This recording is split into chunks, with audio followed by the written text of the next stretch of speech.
सात परियों की कहानी। एक बार की बात है, परिस्तान की 7 सुंदर परियां धरती की सैर पर निकली। परिस्तान एक ऐसा स्थान है जहाँ केवल परियां, जादू और खुशियाँ ही रहती हैं। वहाँ न दुख होता है, न रोना, न शोर, लेकिन धरती की सुंदरता की बातें परियां अक्सर सुना करती थीं। इस बार उन्होंने सोचा, चलो धरती की सैर करें। वे सातों परियां धरती पर उतर आई। जैसे ही उन्होंने धरती को देखा, वे हैरान रह गईं। चारों तरफ हरियाली थी, बड़े बड़े पेड़, रंग बिरंगे फूलों से सजे बाग, कल कल करते झरने, नीला आसमान, पहाड़ों की चोटियाँ और खुले खेतों में लहराते सोने जैसे गेहूँ। धरती सचमुच बहुत सुंदर थी। जहाँ भी उनकी नज़र पड़ी, उन्हें कुछ नया, कुछ अनोखा देखने को मिला। पशु कूदते फांदते इधर उधर दौड़ रहे थे। पक्षी मधुर गीत गा रहे थे और आसमान में बादल धीरे धीरे उड़ रहे थे। परियों की सबसे ज़्यादा सुंदर लगा एक बगीचा। वहाँ वे फूल इतने रंगीन और खुशबूदार थे कि परियां उन्हें देखते ही रह गईं। उनके चारों ओर रंग बिरंगी तितलियां उड़ रही थीं। उन तितलियों को देखकर परियों का भी खेलने का मन हो गया। परियों ने एक जादू किया और खुद को तितलियों में बदल लिया। अब वे भी रंग बिरंगी पंखों वाली तितलियां बन चुकी थी।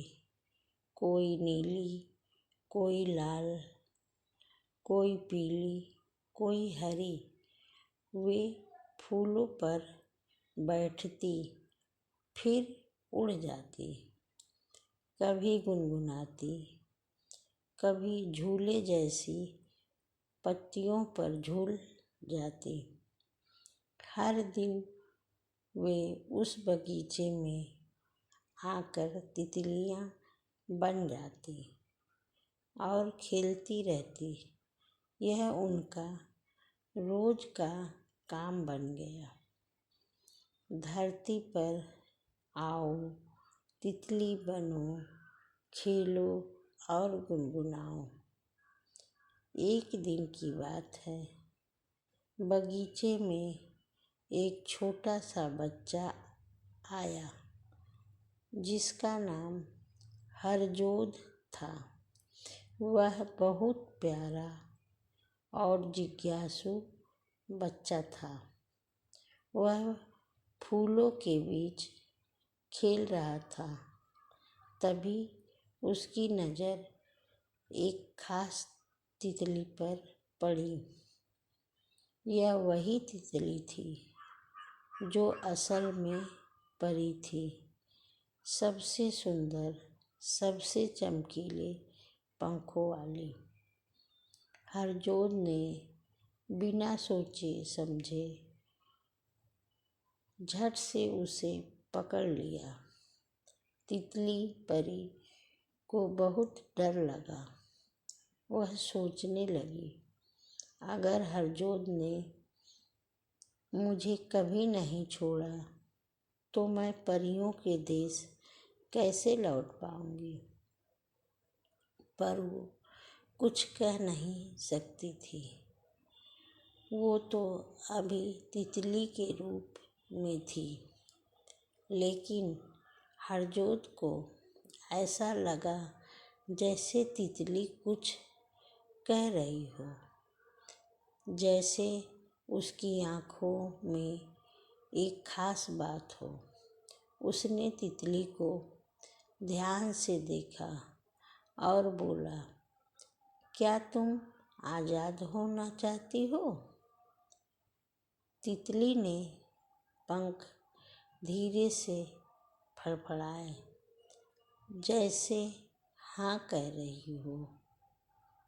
हरजोत को समझ आ गया कि इस सुंदर तितली को उड़ना पसंद है। वह मुस्कुराया और बोला, जा तितली, उड़ जा, तुम्हें आज़ाद रहना चाहिए। जैसे ही उसने तितली को छोड़ा, तितली फौरन उड़ गई, पर थोड़ी देर बाद उसने हवा में एक गोल चमकदार गोला बनाया, जो धीरे धीरे आसमान में गायब हो गया। उसी रात हरजोत को एक बहुत ही सुंदर सपना आया। उसके सामने वही तितली आई, लेकिन अब वह तितली नहीं, एक परी बन चुकी थी। उसके लंबे बाल, चमकदार पंख और मुस्कुराता चेहरा देखकर हरजोत बहुत खुश हुआ।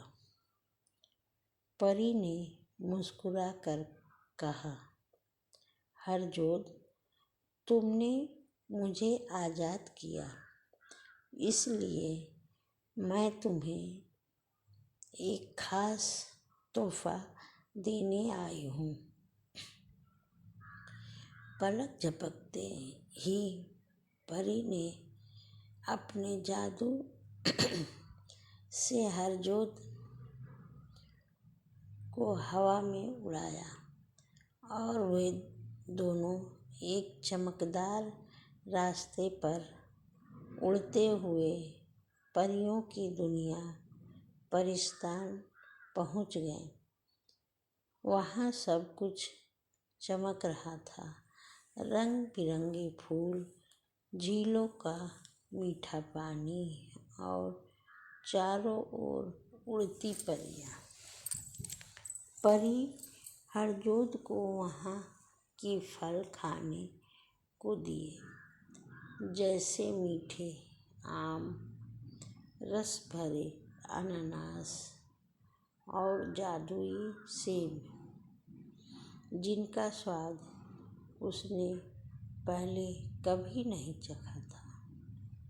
फिर परी ने एक प्याले में दूध दिया, जो बिल्कुल सफ़ेद और झिलमिलाता था। हरजोत ने जैसे ही एक घूंट पिया, उसे लगा जैसे वह उड़ने लगा हो। वो दूध सचमुच अमृत जैसा था। हरजोत वहाँ बहुत देर तक खेला, नाचा, गाया और परियों से दोस्ती की। फिर परी ने कहा, अब तुम्हें वापस जाना होगा, लेकिन याद रखना, जब भी तुम किसी को आज़ाद करोगे, किसी की मदद करोगे, हम परियां तुम्हारे साथ होंगी। हरजोत की आँख खुली तो वह अपने बिस्तर पर था। उसे लगा जैसे वो सपना था, लेकिन तभी उसकी तकिए के पास एक चमकदार पंख रखा हुआ था। वही पंख जो परी के तितली रूप में था। हरजोत समझ गया कि वह सपना नहीं था, वह सच था, और अब से वह हमेशा जानवरों, पंछियों और तितलियों की रक्षा करेगा। उस दिन के बाद हरजोत बगीचे में रोज जाता, लेकिन तितलियों को पकड़ता नहीं। उन्हें देखता, उनके साथ गुनगुनाता और मुस्कुराता, क्योंकि अब वह जान गया था हर तितली में एक परी हो सकती है।